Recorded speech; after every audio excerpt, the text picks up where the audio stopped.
Түндүк тиркемеси аркылуу эми автоунааларды онлайн режиминде каттоого болот.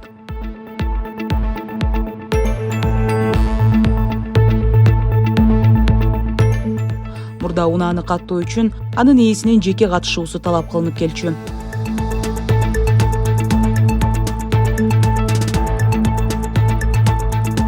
Мындан ары нотариалдык күбөлүктүн негизинде арызды алыстан тапшырууга мүмкүн болду.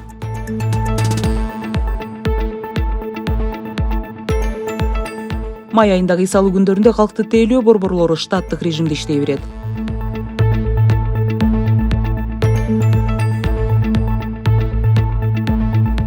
Тагыраагы 1 майдан 10 майга чейин майрам жана дем алыш күндөрүнө карабай саат эртең мененки 9-дан кечки 6-га чейин кызмат көрсөтүлөт. Ошондой эле иш графигин эске алуу менен мүмкүн болушунча элге онлайн кызматтарды пайдалануу сунушталат.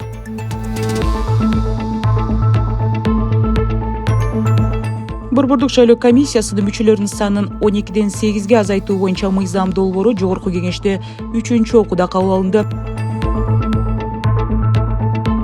Борбордук шайлоо комиссиясынын 8 адамдан турган курамы 5 жылга шайланат жана анын 4-өнү президент, калган 4-өнү жогорку кеңеш көрсөтөт.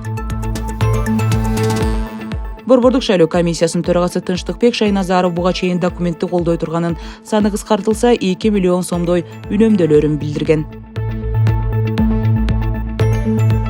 УКМК төрагасы Жумгалбек Шабданбеков Ички иштер министрлигинин кызматкерлеринин ири суммадагы пара менен карма алып жатышы туурасында суроого жооп берди. Иш-чаралар системалуу жана туруктуу мүнөздө жүрүп жаткандыгын айтып, органдар аралык согуш тууралуу имиштерди четке какты. Бул арада Ички иштер министрлиги дагы маалымат таратып, тиреш болуп атат деген чечмелөөлөр реалдуу абалды чагылдырбай тургандыгын билдирди. 2026 жылдын февраль айында Кыргызстанга чет өлкөлөрдөн жалпы 224,2 миллион доллар өлчөмдө акча которулган. Каражаттын негизги агымы КМШ өлкөлөрүнөн келип, анын көлөмү 208,2 миллион долларды түздү. Улуттук банктын маалыматы боюнча, Кыргызстанда акча которуу кызматын 20 эл аралык система көрсөтөт.